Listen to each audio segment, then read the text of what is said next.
Bonjour et bienvenue dans cette nouvelle vidéo de présentation des programmes i2 eBase. Je m'appelle Jean-Jérôme et je fais partie de l'équipe support du produit i2 en France. Aujourd'hui, on va voir les fonctions de définition de rapports dans eBase. Donc, les rapports, ça va vous permettre de générer des fichiers qui vont contenir des informations sur des entités et les liens reliés à ces entités. Donc, on va voir comment on fait. Là, ici, on a la possibilité d'accéder aux définitions de rapport de deux façons différentes. Soit ici, dans l'explorateur de base de données, avec définition du rapport, ou aussi ici, avec le bouton ici, créer un rapport. La différence entre les deux, c'est que ici, on va créer un rapport pour lequel on aura déjà défini ou prédéfini la structure de ce rapport.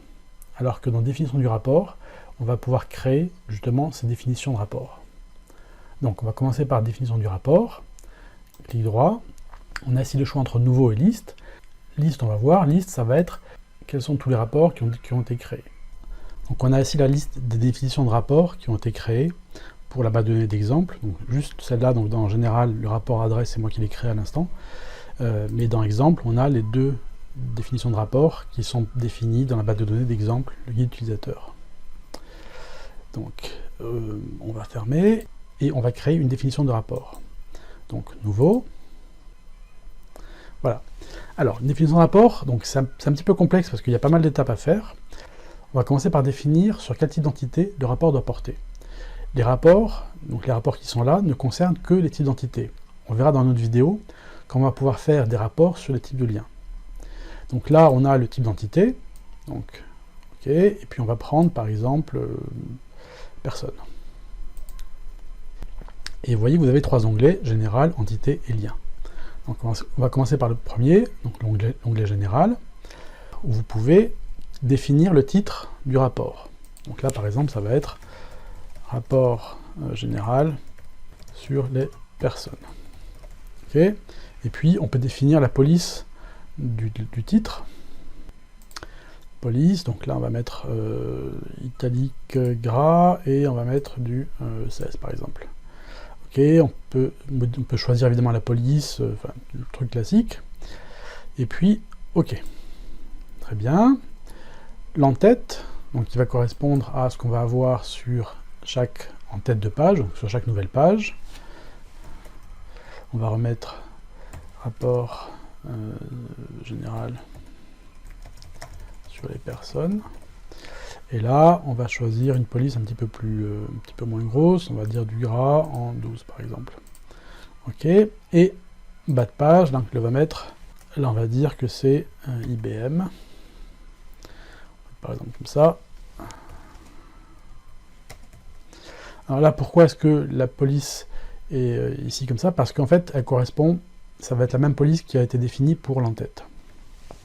Après, on peut indiquer si l'on souhaite avoir un logo en bas de page. Donc là, si oui, on coche ici, j'appuie sur les trois petits points, et je vais pouvoir choisir mon logo. Donc IBM, ok, ouvrir. On peut tronquer les champs de texte longs pour n caractères. Alors les champs de texte longs, ça va être des textes multilignes. Donc là, on va dire oui, 2000 caractères, très bien. La police par défaut pour chaque enregistrement. Donc là, c'est Go et UI, mais on peut changer. Donc là, par exemple, on va prendre du Times New Roman, le truc classique, Times New Roman en 10, ok, et on peut demander ce que l'orientation de la page ou du rapport soit en format portrait ou paysage. Là on va laisser portrait. On peut indiquer est-ce qu'on souhaite un saut de page après chaque enregistrement d'entité, alors oui ou non, donc là on va décocher pour ne pas avoir un saut de page pour chaque enregistrement d'entité, et on peut indiquer aussi est-ce qu'on souhaite indenter les liens. Donc les liens en fait seront indentés, c'est-à-dire il y aura un espace blanc avant chaque lien.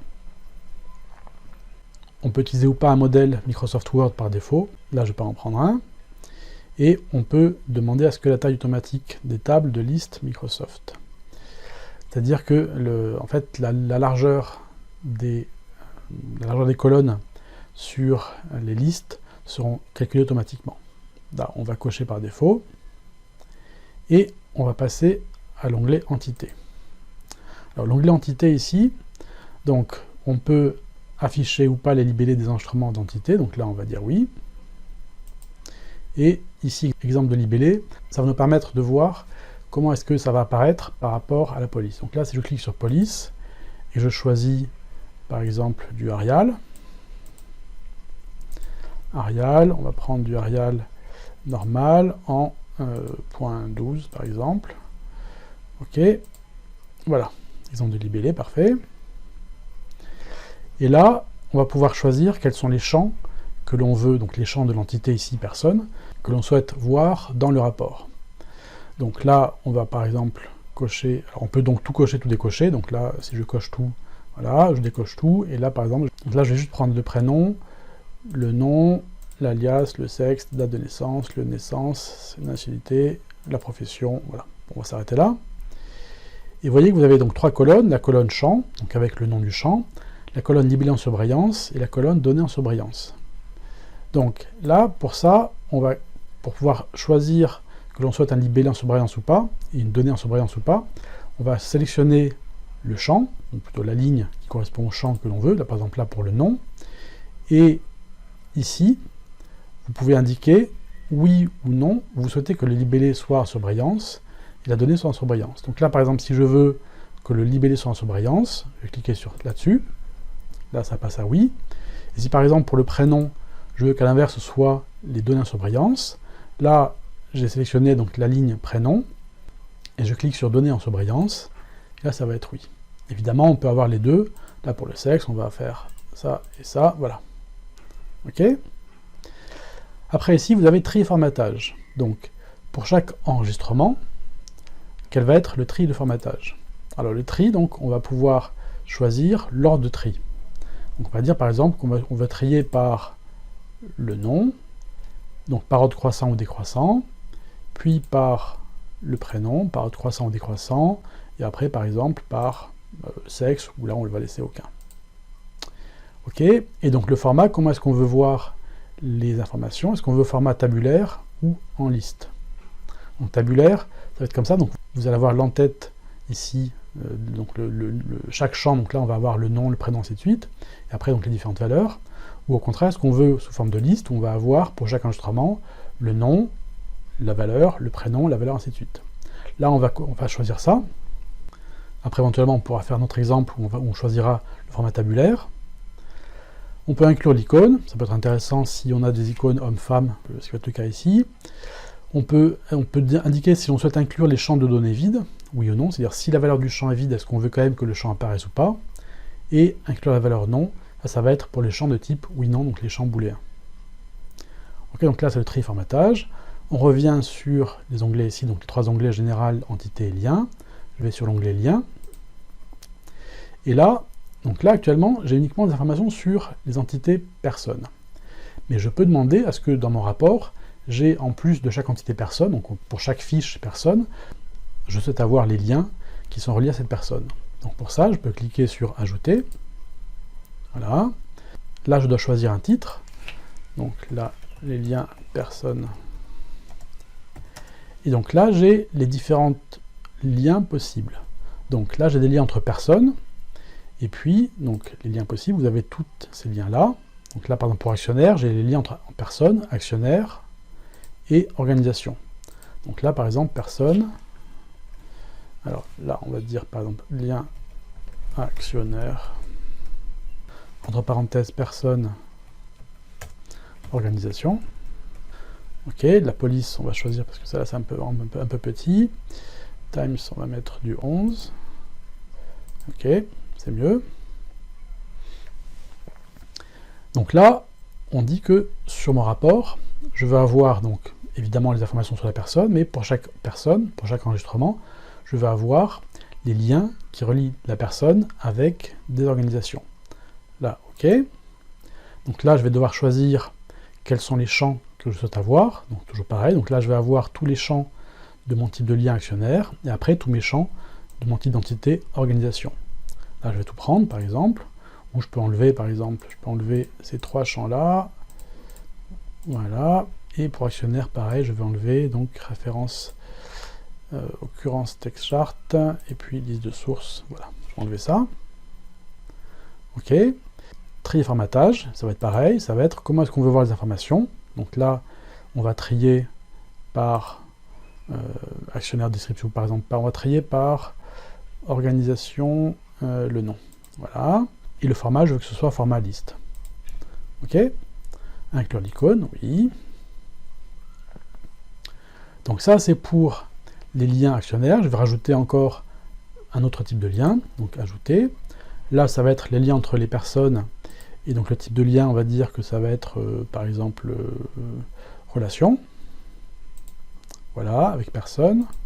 OK. Très bien. J'ai juste, pardon, il faut juste que je renomme, donc que je donne un titre. Donc je fais modifier. Là, ça va être lien en relation, entre parenthèses, personne, personne.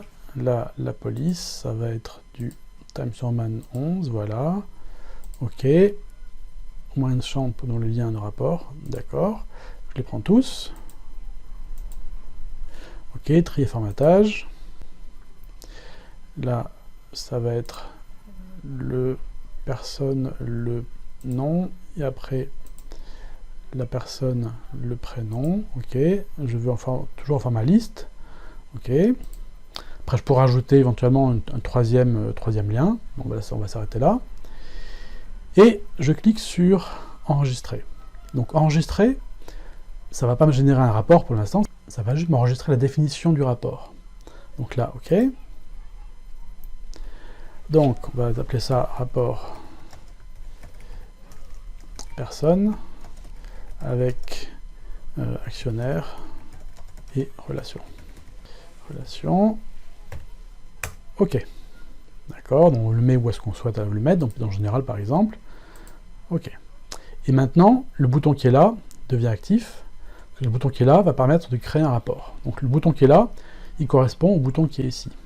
Je vous avais expliqué, ce bouton qui est là ne permet pas de définir un rapport, mais il permet de lancer un rapport. Donc là, on peut faire celui-là ou celui-là, peu importe. On va faire celui-là. Donc celui-là, il va créer le rapport, donc le rapport que l'on vient de définir. Donc là, qu'est-ce qu'on a comme information? On a le nom du rapport, on a le type d'entité, donc par défaut non, puisqu'on peut définir que, donc on peut définir, j'ai oublié ici, on peut définir que ce rapport-là est le rapport par défaut pour cette entité. Donc là, c'est pas le cas. Le nombre de liens, donc les deux liens ici, là, et la source. Alors la source, on peut demander à ce que ce rapport soit exécuté sur tous les enregistrements, donc toutes les personnes, ou uniquement sur un seul enregistrement, une seule personne dans le cas présent, ou sur le résultat d'une requête, ou sur le contenu d'une collection. Donc là, par exemple, je vais choisir une collection. Collection, OK, et on va prendre des hommes suspects, par exemple. OK, là, suivant. Là, donc, on a le titre du rapport. Donc, on peut changer éventuellement le titre du rapport ici. Et on a plusieurs options pour la sortie. Donc la sortie, ça va être vers quoi est-ce que ce rapport doit être généré, ou comment ce rapport doit-il être généré. Rapport standard, ça va être un rapport qui va s'afficher sur l'écran, qu'on pourra évidemment imprimer, qu'on pourra sauvegarder, mais il s'affiche à l'écran. On a aussi la possibilité de définir que la sortie de ce rapport doit être une base de données au format Access, donc avec sortir les images en tant qu'objet OLE. Là, pour l'instant, on ne va pas faire ça. On peut demander à ce que le rapport soit exporté au format Word. Donc là, par exemple, on va faire ça. Donc là, je vais devoir indiquer un nom de fichier Word. OK, je clique sur les trois petits points. Voilà, donc il me met dans le guide d'importation, dans le dossier guide d'importation. Là, c'est très bien. Il me propose donc pour le nom du fichier, il me propose le titre du rapport. Ça me va très bien. Enregistrer. OK. Utiliser style dans ce modèle, ça pour l'instant non. On peut donc, l'autre option possible, c'est une génération d'une page HTML, donc au format HTML, le format web, et puis format texte riche, donc RTF, qui est une sorte de Word un petit peu simplifié. Donc là, on va faire Word, et puis on clique sur Terminer. Voilà, donc là, le rapport est généré. Voilà, il prend les personnes, il prend les liens. OK, fin du rapport. Et voilà, donc on a le résultat. Donc Word, c'est ouvert. Parfait. Et on a donc le titre rapport général sur les personnes, donc le titre qui est ici, la personne avec son icône. Donc là, pour John Bloom, il n'avait pas d'icône. Et puis, on a les informations sous forme donc de tableau, avec les champs qui sont ici dans la colonne de gauche. Donc je suis Gallo, Goldwing, pour l'instant on n'a pas de lien. On va voir, voilà, ici on a un lien. Donc là, les personnes avant ici n'avaient pas de lien. Cette personne-là, pour donc, Joshua Nightingale, lui il a un lien.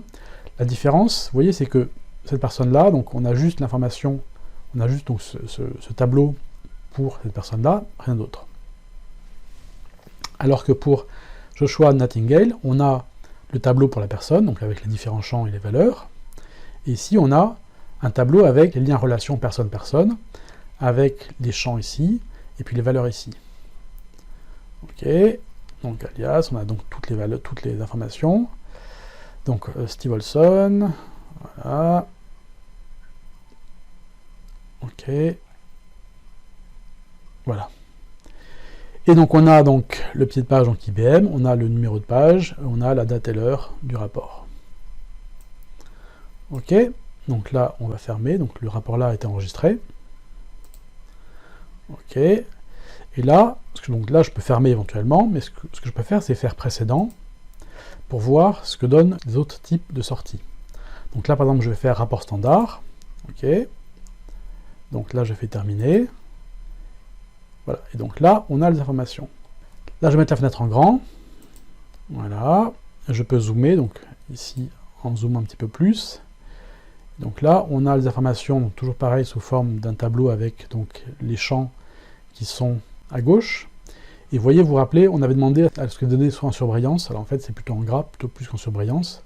Donc sur le prénom, sur le titre, enfin sur le champ, ainsi de suite. Voilà, et ici, on a bien donc pour Joshua Nightingale, on a ici le tableau qui correspond au lien personne-personne. Voilà, et ce que je vous avais dit, c'était que ici, on voit ici, dans le cas donc du rapport, le format du logo ou de l'image n'est pas bon. Et ce rapport-là, on peut l'imprimer ici, en cliquant sur le bouton imprimer, ça va lancer l'impression. On peut aller, donc on peut changer de page, avec les boutons ici, page 2 sur 3, 2 sur 5, 3 sur 5, 4 sur 5, ainsi de suite. Voilà, on va fermer. Ok, on va faire précédent.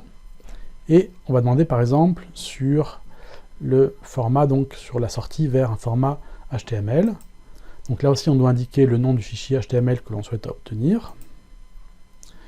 Nouveau rapport, donc rapport personne, relation et actionnaire. Ok, donc on a le choix entre page HTML et page HTML, donc en fait on n'a pas le choix. Enregistrer. Et donc si maintenant je clique sur terminer, donc le rapport est généré, voilà, donc là, donc ça affiche le rapport sous forme de page HTML, avec des petits soucis sur les accents, donc il vaut mieux éviter les accents sur les titres. Ok, donc là c'est pas vraiment très joli à voir, donc c'est pas forcément conseillé d'exporter les rapports au format HTML. Et puis le dernier, donc le format texte riche, RTF pareil, donc on va indiquer un nom de fichier, nouveau rapport personne, on va faire JC, enregistrer et terminer. Ok, et voilà, et donc là ça affiche le rapport, donc là c'est Word qui s'est ouvert, mais en fait c'est un fichier RTF, donc c'est du Rich Text Format. Voilà, là on n'a pas de, on a perdu donc le, enfin on a perdu, là on n'a pas affiché le logo des informations, mais sinon c'est quasiment la même chose que sur Word. Ok, fermé. Maintenant par exemple on va voir ce que ça donne si on fait le format tabulaire. Donc vous vous rappelez le format liste, ça donne quelque chose comme ça. Donc là si je vais ici sur mon rapport, le format liste c'est, on a deux colonnes, avec une première colonne, la colonne de gauche qui contient les champs, le nom des champs, et la colonne de droite qui contient les valeurs. Si maintenant on se met au format tabulaire, vous allez voir, c'est un petit peu différent. Personnellement je préfère le format liste, mais vous êtes libre de préférer le format tabulaire. Donc format tabulaire, ok, là on va enregistrer, ok, et on va lancer le rapport. Très bien. Donc sur la collection des hommes suspects, suivant, on va demander le format Word et ouvrir le rapport. Ok, on va choisir le nom du fichier, on va faire pareil, on va laisser comme ça, enregistrer et terminer. Le fichier existe déjà, est-ce que vous voulez l'écraser? Oui.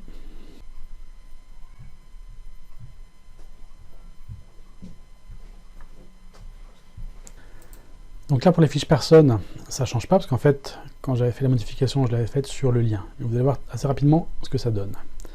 Je descends, et voilà. Voilà ce que ça donne. Donc là, en fait, on a tous les champs du lien entre donc, le lien relation personne-personne. On a tous les champs avec un champ par colonne, et on a la valeur ici. Donc vous voyez, c'est un petit peu moins agréable à regarder que tout à l'heure, à lire que tout à l'heure. Par contre, ça va être intéressant si vous allez travailler sur... si vous allez pouvoir récupérer ces informations-là et les mettre dans Excel, par exemple. Et donc là, si je reviens ici sur le rapport, donc là, je vais fermer. OK. Et maintenant, je vais revenir dans Entité. Ici, dans Entité, je vais dire que le format doit être tabulaire. Donc là, c'est plus pour voir la différence que ça va donner sur le format tabulaire. Donc, j'enregistre, OK, et je lance le rapport. Allons-y. Donc, OK, je vais faire donc la collection. Toujours pareil, la collection, ça va être les hommes suspects.